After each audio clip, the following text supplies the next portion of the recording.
Somewhere in the darkness, 336 light-years from where you are sitting right now, there is a planet. It is 11 times the size of Jupiter. It is ancient, it is cold, and it is sitting in a location where every equation, every model, every simulation we have ever built says it simply cannot be. Not unlikely, not rare, impossible. And yet, we have a photograph of it.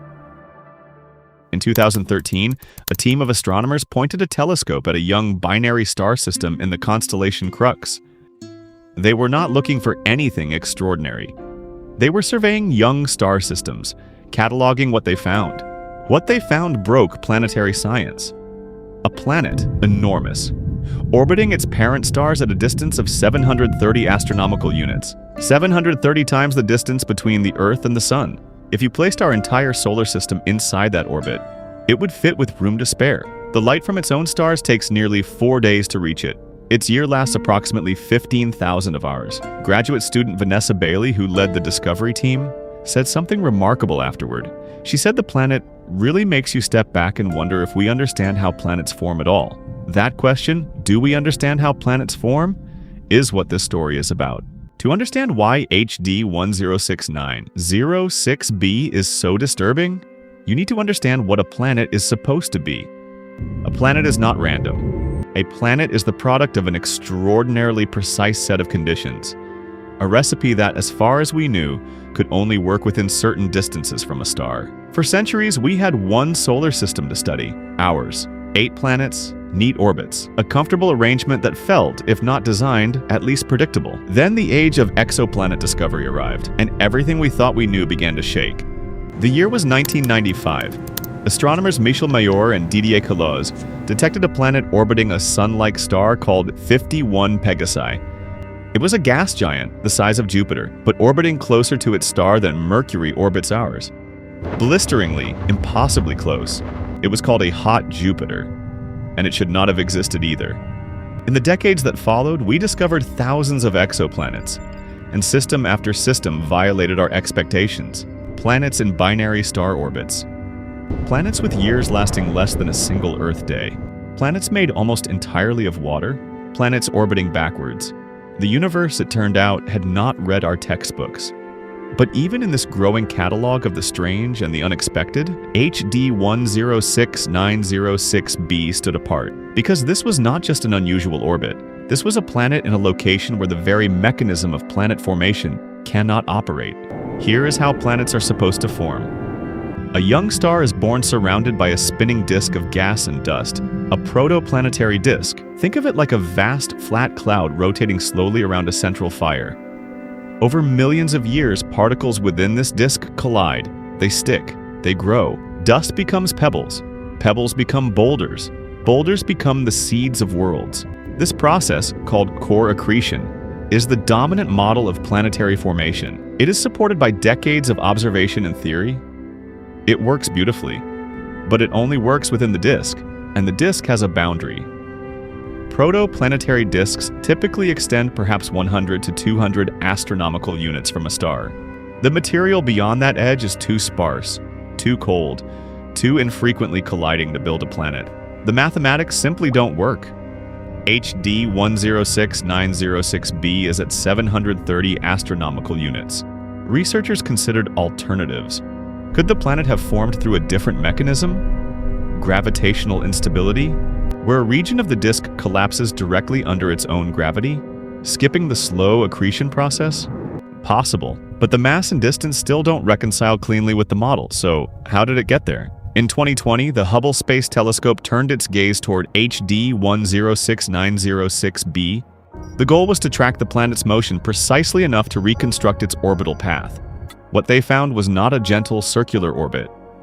HD 106906b travels in an orbit that is elongated, tilted, and eccentric, the signature in orbital mechanics of something that has been disturbed, something that was moved by violence. Astronomer Paul Kalis, who led the Hubble analysis, and his team proposed a scenario. Early in the life of the HD 106906 system, the planet may have formed much closer to its host stars, at a distance where formation was at least theoretically plausible. But the gravitational interaction between the planet and the disk, and the gravitational pull of both binary stars, began to push it outward.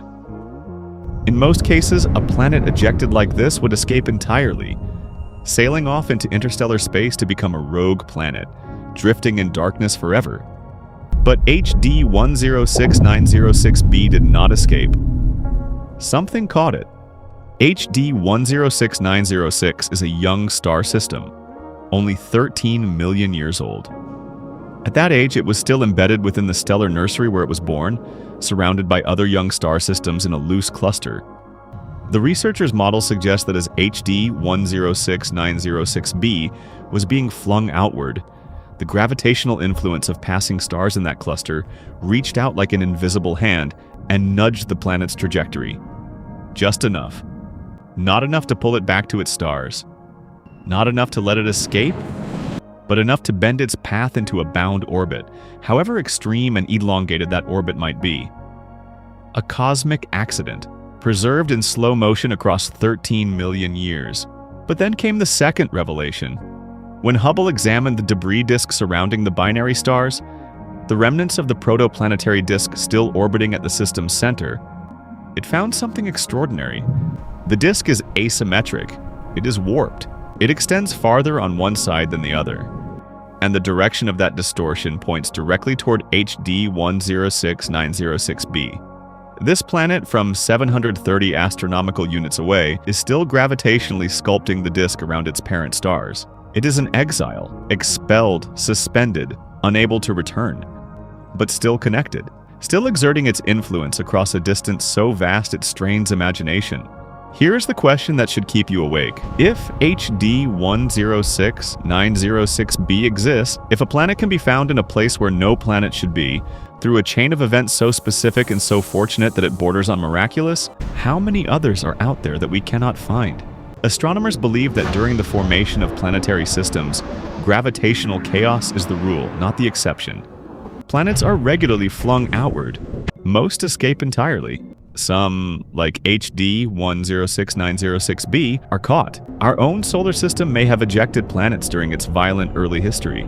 There may be rogue worlds, cold and dark and enormous, drifting somewhere between us and the nearest stars. We would have almost no way of detecting them. They produce no starlight. They reflect almost nothing. They travel in the dark.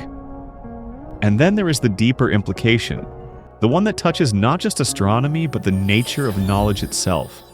Every model we build is built on the evidence we have collected. But what if our evidence is systematically incomplete? What if the universe has been showing us consistently and patiently that our models are local maps, accurate in the territory we have already explored, but increasingly unreliable at the edges? HD 106906b is not just a strange planet. It is a message. And the message is this: the map is not the territory. On a clear night, if you are in the southern hemisphere, you can look toward the constellation Crux, the Southern Cross, and know that somewhere in that direction, in the darkness between the stars, there is a world 11 times the size of Jupiter. It has been traveling its vast, lonely orbit for 13 million years. It will continue for billions more. It will never be warm. It will never be close to anything. It orbits at the frontier of its own solar system, too far to fall inward, too bound to drift away. We found it because we were looking, because we pointed instruments at the darkness and refused to assume we already knew what was there.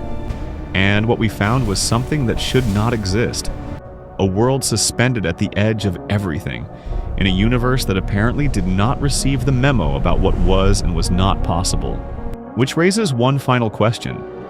If the universe can produce this, a planet hanging impossibly in the void, caught by the gravity of stars that were simply passing by, then what else is out there, in the parts of the darkness we haven't looked at yet?